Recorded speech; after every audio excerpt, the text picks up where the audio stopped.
Hello friends, welcome to my YouTube channel Santosh education. Video में आप सभी का बहुत बहुत स्वागत है। तो फ्रेंड्स, आज की इस वीडियो में हम बात करने वाले हैं BSc third year zoology major group A paper second से यूनिट फर्स्ट का। आज का हमारा क्वेश्चन रहेगा वन्य जीव का इतिहास और वन्य जीवन का है जो महत्व क्या होता है। इसके पहले हम जो इस सेकंड पेपर के सभी यूनिट के इंपोर्टेंट क्वेश्चन देख चुके हैं। अगर आपने वह वीडियो नहीं देखी है तो आप लोग मेरे यूट्यूब चैनल की प्लेलिस्ट में आकर देख सकते हैं। तो साथ ही फ्रेंड्स, मैंने फर्स्ट पेपर है जो पूरा कंप्लीट करवा दिया है। अगर आपने उसकी वीडियो नहीं देखी तो आप लोग यूट्यूब चैनल की प्लेलिस्ट में आकर देख सकते हैं। तो चलिए आज की इस वीडियो को हम स्टार्ट करते हैं। तो देखिए वन्य जीवन की ऐतिहासिक पृष्ठभूमि पर लेख लिखिए। तो देखिए इसका है, भारत में वन्य जीवन की सुरक्षा और संरक्षण की सांस्कृतिक प्राचीन काल से ही रही है और वन्य जीवन प्राचीन काल से ही धर्म और सांस्कृतिक का अभिन्न अंग रहा है। और भारतीय पौराणिक कथाओं और ग्रंथों में अनेक जंतुओं के समान देवता का उल्लेख है, जैसे कि हाथी के सिर के समान क्या गणेश जी, और वानर के समान हनुमान जी, और बौराह के समान बौराह अवतार, और सिंह के समान नरसिंह अवतार, और मत्स्य के समान मत्स्य अवतार, और गरुड़ और गाय का संबंध राम एवं कृष्ण भगवान से संबंधित है। और वृक्षों का संबंध भी धार्मिक भावनाओं से जुड़ा हुआ है, जैसे कि वट वृक्ष, पीपल, तुलसी, केला, बेल, आंवला आदि पूजनीय माने जाते हैं। और देखिए भारत में वन्य जीव वैदिक काल से ही जीवित है। यह अवधि लगभग इसकी अवधि कब से मानी जाती है? 1500 ईसा पूर्व से 500 ईसा पूर्व तक है। सुश्रुत और चाणक्य के चिकित्सा ग्रंथों में इस काल के वन्य जीवों के बारे में जानकारी मिलती है।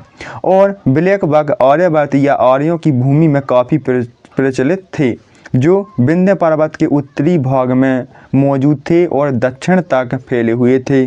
और उस समय घरेलू कौआ और भारतीय कोयल आमतौर पर देखे जाते थे। और 2000 वर्ष पुराना गजशास्त्र जिसमें थपाली लिपि में हाथियों के प्रशिक्षण का उल्लेख मिलता है। और कई जानवरों की हड्डियां जो 1700 ईसा पूर्व से पहले मौजूद थीं, सिंधु घाटी सभ्यता की स्थलों पर खोजी गई हैं। अब देखिए फिर इसके बाद है कौटिल्य के अर्थशास्त्र में इनके बारे में जानकारी मिलती है। बुद्ध धर्म अपनाने के बाद राजा अशोक ने जंगली जानवरों के संरक्षण के लिए कानूनी लागू किए हैं। जो कानून है जो फ्रेंड्स जानवरों के संरक्षण के लिए कानून लागू किए थे। किसने किए थे फ्रेंड्स? राजा अशोक ने। और देखिए फिर इसके बाद है, और इन्हें कब किए थे? बुद्ध धर्म अपनाने के बाद। और अशोक के शिलालेखों में दावा किया गया है कि उसने एक नियम बनाया था जिसके अनुसार शाही शिकारगाहों के अंदर हिरणों का शिकार करने वाले लोगों पर 100 पर्ण का जुर्माना लगाया जाएगा। और देखिए फिर इसमें और भी दिया गया है,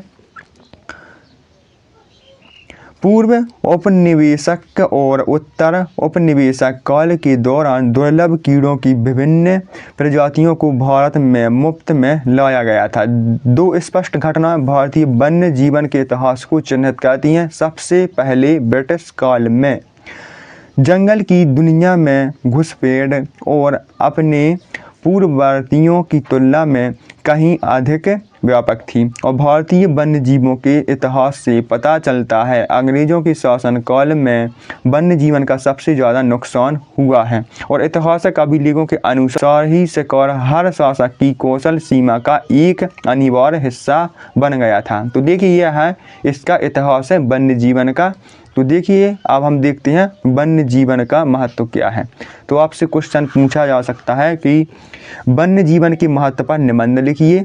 तो आप लोग इसी को लिख दीजिएगा। तो देखिए इसको हम देख लेते हैं। सभ्यता के प्रारंभ से ही मानव जंतुओं तथा जंतु उत्पादों का उपयोग करता चला आ रहा है और अपने मनोरंजन एवं आर्थिक लाभ के लिए मानव बिना सोचे समझे जंतुओं का दोहन लगातार करता चला आ रहा है। और जिन जंतुओं की संख्या अधिक है अथवा जिनकी प्रजनन क्षमता अधिक है वे तो कम प्रभावित होते हैं, परंतु अन्य जीव जंतु इससे इतना अधिक प्रभावित हुए हैं या हो रहे हैं कि उन्हें संरक्षित रखना आवश्यक हो गया है। और वन्य जीव इसी श्रेणी के अंतर्गत आता है। और वन्य जीव के हैं जो निम्नलिखित महत्व होते हैं। तो चलिए अब इसको हम देख लेते हैं। तो देखिए फ्रेंड्स, सबसे पहला आता है पर्यावरणीय महत्व, जो कि वन्य जीवों का महत्व है, जिसमें फर्स्ट हेड है पर्यावरणीय महत्व। तो देखिए इसको देख लेते हैं। पृथ्वी पर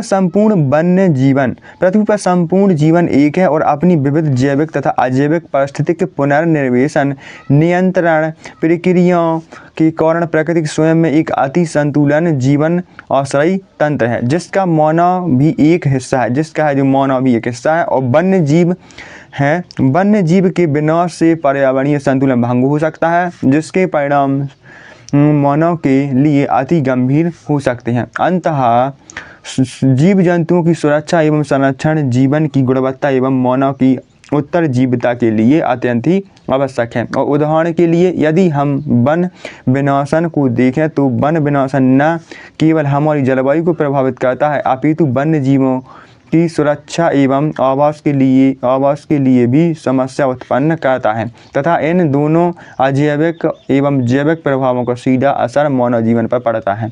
अब देखिए फिर इसके बाद है आर्थिक महत्व, इसका इकोनॉमिक वैल्यू। वन्य जीव एक नवीनकरणीय संसाधन है, जिससे हमें विभिन्न प्रकार के आर्थिक लाभ होते हैं। देखिए कौन कौन से जल संवर्धन द्वारा उत्पन्न विभिन्न प्रकार के स्वच्छ जलीय एवं समुद्री जंतु न केवल भोजन की कमी को पूरा करते हैं, अपितु अन्य प्रकार से भी आर्थिक लाभ पहुंचाते हैं, जैसे कि चर्बी, तेल, चमड़ा, फर, ऊन, हाथी दांत, इत्र, औषधियाँ, इमारती लकड़ी आदि अनगिनत लाभदायक वस्तुएं हमें वन्य जीवन से ही प्राप्त होती हैं। मानव रोजगार एवं विदेशी मुद्रा में भी वन्य जीवन की अपनी एक भूमिका है। हम देखिए फिर इसके बाद है वैज्ञानिक दृष्टि से कौन सा महत्व हो सकता है, तो वैज्ञानिक महत्व है तीसरा। वन्य जीवन की अनेक जातियों का वैचारिक अध्ययन मानव कल्याण के लिए महत्वपूर्ण होता है और जीव विज्ञान एवं चिकित्सा विज्ञान से संबंधित अनेक प्रायोगिक प्रयोग हैं जो चूहों, गिनी चूहों, शशकों यानी कि फ्रेंड्स जो शशक होते हैं यानी कि खरगोशों, बंदरों, कुत्तों, मेंढकों आदि पर हैं जो किए जाते हैं। तो देखिए आप लोग इसको और भी लिख सकते हैं। तो देखिए हम जिसमें इम्पोर्टेंट है मैंने यह है जो इसमें बता दिया है, अगर आप इसको पूरा लिखना चाहें तो लिख सकते हैं। तो देखिए अब इसके बाद हम देख लेते हैं आगे ऐतिहासिक शैक्षिक महत्व। प्रकृति जीव जातियों के एक संग्रहालय के समान है जो अपने अंदर जैव उद्विकास की गाथा संजोए हुए हैं और वन्य जीवन का उद्विकास के अध्ययन में अपना एक अलग स्थान है, जिसका संरक्षण भी ऐतिहासिक एवं शैक्षणिक दृष्टि से अति महत्वपूर्ण है। और सौंदर्यात्मक एवं सांस्कृतिक महत्व। तो देखिए वन्य जीवन अत्यंत सुंदर एवं मनमोहक होता है और एक से बढ़कर एक सुंदर एवं सुरीले पशु पक्षी एवं रमणीक वन केवल शांति एवं उल्लास की अनुभूति प्रदान करते हैं, अपितु कवियों, लेखकों, चित्रकारों एवं मूर्तिकार के लिए प्रेरणादायक होते हैं। और संभरित जंतु तथा जंतुओं के शेरों विशेष रूप से बाघ, सिंह, चीता, भालू, हिरण, बारहसिंगा आदि को सजाना शाही शौक रहा है और सांवर, चीतल, बारहसिंगा तथा जंगली भैंसों के सींगों को घरों में लगाया जाता है। और देखिए फिर इसके बाद नैतिक महत्व, इथिकल वैल्यू। पृथ्वी की वर्तमान वन्य संपदा लगभग 3 से 7 अरब वर्ष के जैव उद्विकास का परिणाम है। इसकी किसी भी विकसित जाति का पुनः विकास होना असंभव है, अन्यथा मानव के लिए किसी जाति को नष्ट करना अथवा नुकसान पहुंचाना घोर अनैतिक एवं समस्त संपदा का संरक्षण करना नैतिक कर्तव्य है। तो देखिए अब इसके बाद हम आगे देखते हैं। तो देखिए फ्रेंड्स अब इसके बाद 7वां है औषधीय महत्व यानी कि मेडिसिनल वैल्यू है हमारा इसमें।